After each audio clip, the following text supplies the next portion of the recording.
అసలు చదువు ఎట్లా ఉంటుంది, చదువుకు సంబంధించిన ఖర్చులు ఎవరు భరించాల్సి, ప్రభుత్వం తెలంగాణ ప్రభుత్వం భరించింది అని చెప్పి ఎవడు నీకు చెప్పింది? కనీసం బుద్ధి ఉందా నీకేమైనా? సమాచార హక్కు చట్టం ప్రకారం వేసినా మీకు తెలుస్తుంది కదా. ఆయనకు తెలిసింది ఏడా అమెరికా ఇచ్చిందా? ఎప్పుడు ఎవడాడు వేసింది? వాడు ఒక తలకాయ తిక్క. అబద్ధాలు ప్రచారం చేయడానికి కొంతమంది ఫేక్ అకౌంట్లతోనో ఫేక్ ఏదో ఐడీలతోనే పెడతారు.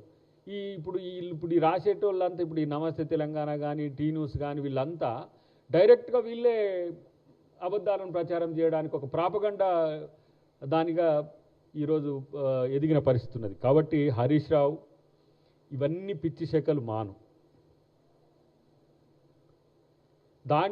దాంట్లో కూడా రాసినోడు ఎవడో ఉంటాడు, బై నేమ్ రాయరు కానీ ఉత్తగానే రాస్తారు, పెద్ద ఫ్రంట్ పేజీలో పెట్టేసి. ఒకరోజు నమస్తే తెలంగాణ అంటే తెలంగాణ ఉద్యమానికి ప్రతీకరా నాయన. దాన్ని అలా మీరు ఏం చేసారు? గుమస్తా తెలంగాణ మార్చుకున్నారు. ఇంకా చివరికి దాన్ని ఎంత నీచమైన స్థితికి తీసుకుపోతారు. ఒక పవిత్రమైన కార్యానికి అది వాడింది. ఒక దశలో తెలంగాణ ఉద్యమకారులకు అది కరదీపికగా ఉండే. కానీ అలా కేసీఆర్ కోసం దాన్ని దిగజార్చిండు. సరే, వారు లక్ష్మీరాజం గారి కాంచి బెదిరించి తీసుకున్నారో, అప్పుడు ఏం తీసుకున్నారు. కానీ ఇప్పుడు దాన్ని మీ యొక్క సొంత డబ్బా కొట్టుకున్నా ఒక మంచిగుండు, కానీ అబద్ధాలు ప్రచారం చేయడానికి ఎందుకు వాడుతున్నారు? ఇలా అంతే. ఇక్కడ కూడా మనం ఏమైనా మాట్లాడితే అవన్నీ తీసుకొని పోయి దాంట్లో ట్రోల్ చేసుకుంటూ పెద్ద టీ న్యూస్ కూడా అట్నే తయారైంది. దాన్ని రాజ్ న్యూస్ ఉన్నప్పటి నుంచి చూసినాం మేము. తెలంగాణ ఉద్యమ ప్రయోజనాల కొరకు తెచ్చింది అనుకున్నాం, కానీ మీ స్వార్థ ప్రయోజనాల కొరకని ఇప్పుడు అర్థమవుతున్న పరిస్థితి ఉన్నది.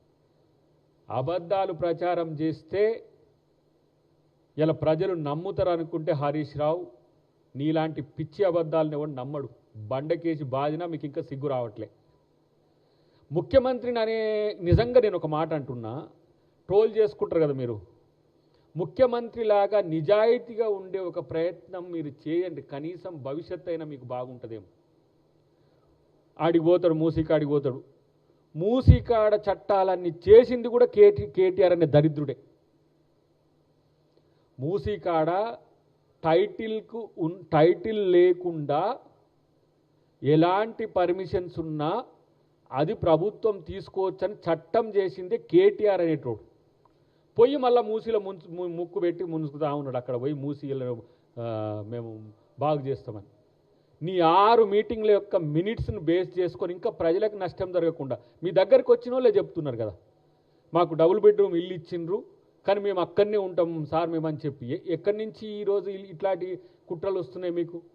నేనంటున్నా ఈరోజు హరీష్ రావు, ఒకవేళ కనుక నువ్వు చేసినది ఆర్టీఐ ప్రకారమో లేకపోతే ఇంకే దాని ప్రకారమో తెచ్చిందే వాస్తవం అయితే దానికి మేము సిద్ధం, నువ్వు ఎక్కడికి రమ్మంటే అక్కడికి వస్తాం. కనీసం దిగజారుల్లో కూడా కొంచెం పరువు ఉండేటట్టు దిగజారు హరీష్.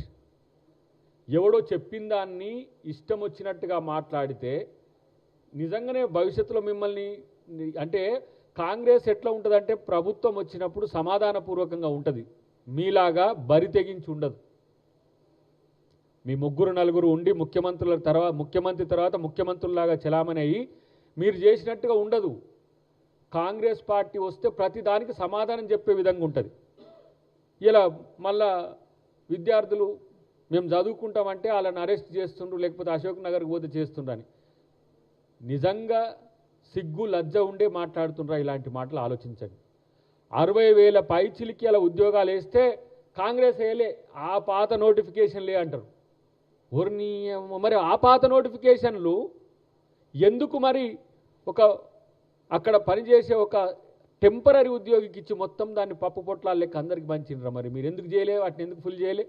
మేము వచ్చినాక కన్స్ట్రక్టివ్గా ఎగ్జామ్స్ జరిపి ఈరోజు వాటిని చేస్తే స్టూడెంట్స్కి అన్యాయం జరుగుతుంది. మళ్ళీ 35,000 40,000 వేస్తామంటే అవి వేసినాం అనుకోండి, మళ్ళీ ఇప్పుడు 1,00,000 వేస్తావు చెప్పండి. మరి మీకు ఎందుకు లేదు? మరి 10 సంవత్సరాల్లో మీరు ఎందుకు ఫిల్ చేయాలనేది అర్థం రావాలి. రెచ్చగొట్టే ధోరణి, ముఖ్యమంత్రి యొక్క క్యారెక్టర్ను అసాసినేట్ చేసే ధోరణి ఇంకా కొన్ని రోజులు చూస్తాం బిడ్డ, ఇంకా కొన్ని రోజులు చూస్తారు. అప్పుడు ప్రజలు తిరగబడ్డప్పుడు అర్థమవుతుంది మీకు. నాయకుడు అంటోనికి ఒక చిత్తశుద్ధి ఉండాలి మనం మాట్లాడే దాని మీద. ఇదేనట హార్వర్డ్ ఖర్చు ఖజానా నుంచే అని చెప్పి ఈయన ఈ ఆర్టీఐ కూడా పెట్టవచ్చు కదా ఆడ మరి ఇట్లా వార్తలు ఎన్ని రాయాలి మరి అట్లాంటేనేమో మళ్ళీ వాళ్ళ మీద వచ్చిన వార్తలు వస్తేనేమో మా క్యారెక్టర్ అసాసినేషన్ చేసి మమ్మల్ని అక్కడ అంటగట్టిండ్రు ఆ సినిమా వాళ్ళతో అంటగట్టిండ్రు ఈ సినిమా ఇప్పుడు ఈ హార్వర్డ్ ఖర్చు ఖజానా నుంచే అని చెప్పిన రాసిన దీనికి ఆధారం ఏంటి ఖజానా నుంచి ఖర్చు చెల్లిస్తే ఇప్పుడు నువ్వెయ్యి ఆర్టీఐ నువ్వెయ్యి సీఎంఓ నుంచి మేమే దాన్ని పర్సూ చేస్తాం ఎక్కడి నుంచి ఆయన ఖర్చు పెట్టిండు అనేది హార్వర్డ్లో చదువుకున్నందుకు సమస్య బాబు మీకు మనం ఏడ చదువుకున్నాడో మనోడు నాకు తెలియదు న్యూయార్క్లో చదువుకుంటు కేటీఆర్ కానీ ఏడ చదువుకుంటూ ఏ స్కూల్లో చదువుకున్నాడో కానీ ఒక ప్రెస్టేజియస్ ఒక ఆర్గనైజేషన్లో హార్వర్డ్ యూనివర్సిటీలో కెనడీ స్కూల్ అని చాలా మంచి పేరున్నది ప్రపంచ ప్రఖ్యాతి దాంట్లో అంత స్టాండర్డ్ దాంట్లో మా ముఖ్యమంత్రి చదివితే జీర్ణించుకోలేకపోతున్నారు అంతకుముందే మనకి ఇంగ్లీష్ రాదు ఇంకేది మంచి ఫ్లూయెంట్గా రాదు దానికి ఎన్నో రకాల సమాధానాలు చెప్పే ఇంగ్లీషు ప్రతి వాళ్ళకు వస్తుంది ప్రతి వృత్తి చేసుకుంటే వాళ్ళకి కూడా వస్తుంది అక్కడ ఇంగ్లీష్ రాజ్యంలో పుట్టబట్టి నేను తెలుగు వస్తుంది ఇంగ్లీష్ కూడా నేర్చుకున్నాను ఇంగ్లీష్లోనే చదువుకున్నాడు ఆయన కొన్ని ఇంగ్లీష్ను ప్రఖ్యాతమైనది అది ఇంగ్లీష్ మాట్లాడుతున్నట్టు అట్లా చేస్తారు హార్వర్డ్లో చదువుకుంటే ఇది కూడా అంటే హార్వర్డ్లో చదువుకున్న కాంచి మరి ఏదో సంథింగ్ వాళ్ళకు లోపల ఏదో జరుగుతున్నది ఎందుకంటే కుళ్ళు కదా ఈ దొర కల్చర్ ఎట్లా ఉంటుందంటే తెల్ల బట్టలు వేస్తే ఓరకపోవడము మంచిగా చదువుకుంటూ ఓరకపోవడము మంచిగా పని చేస్తే ఓరకపోవడము ఆధిపత్యం ఈ కల్టుకున్న సమస్య అది ఇప్పుడు అదే మిమ్మల్ని వేధిస్తున్నది ఈ దొర అనే ఫోబియాను మైండ్లోకి వెళ్ళి తీసేయండి ఇది ప్రజాస్వామ్యము స్వాతంత్రం వచ్చి ఇప్పటికి 80 సంవత్సరాలు అయింది ఇక్కడ కూడా మీరు పాలించినప్పుడు దీన్ని దొర రాజ్యంగా మార్చడానికి ప్రయత్నం చేస్తే ప్రజలు మళ్ళీ మార్చుకున్నారు దానికి నాయకునిగా ముఖ్యమంత్రిని ఇవాళ రేవంత్ రెడ్డి గారిని చేసిండ్రు అది ఇంకా మీకు తెలిసి రావట్లే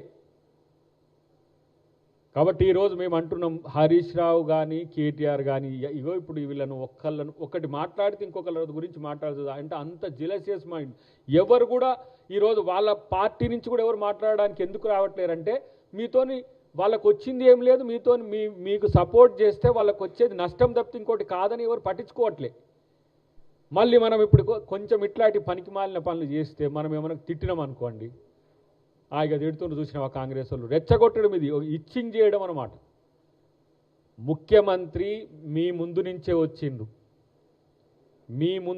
వచ్చిండు ఈరోజు ఒక ప్రెస్టేజియస్గా తెలంగాణ ముఖ్యమంత్రి అంటే ఒక స్టాండర్డ్ బ్రాండ్ ఏర్పాటు చేసుకున్నాడు ఇక్కడి నుంచి ఇంకా ఆయన స్థాయిని పెంచుకునే పనిలో ఉన్నాడు మీ దగ్గరికి వచ్చి మళ్ళీ ఆలోచించే స్థితిలో లేరు ఏమంటారు కదా ఊళ్ళే కింది నుంచి ఎదిగినోడు పైకి పోతూ ఉంటే వీళ్ళు ఈయన్నే ఉండి చూస్తూ ఉంటారు కదా ఆ విధంగా ఈరోజు మీ దగ్గర మీతో ఉన్నప్పుడు ఉన్నట్టే రేవంత్ రెడ్డి గారు ఉన్నట్టు అనుకుంటున్నాం మీరు కాబట్టి ముఖ్యంగా హరీష్ రావు కానీ కేటీఆర్ కానీ మీరు ఎన్ని చెప్పినా ప్రజలు వినరని 100 సార్లు చెప్పి మా నోర్లే కాయగాస్తున్నాయి తప్పితే మీకైతే సిగ్గురాట్లేదు రాబాయ్ ఏమన్నా కానీ ఇంకా మళ్ళీ డోసు 3rd డిగ్రీ 4th డిగ్రీకి పోదామని అంటే నిజంగా కూడా మిమ్మల్ని తిడితే జనం మమ్మల్ని తిడుతున్నారు ఎందుకంటే వాళ్ళకంటే లేదు మీరెందుకు ఇట్లా దిగజారుతున్నారనే పరిస్థితికి వచ్చింది నేను కూడా చదువుకున్న ఒక 2-3 పీజీలు చదువుకున్న పిహెచ్డి కూడా చేసుకున్నా కానీ మీ స్థాయి దిగజారే అబద్ధాలు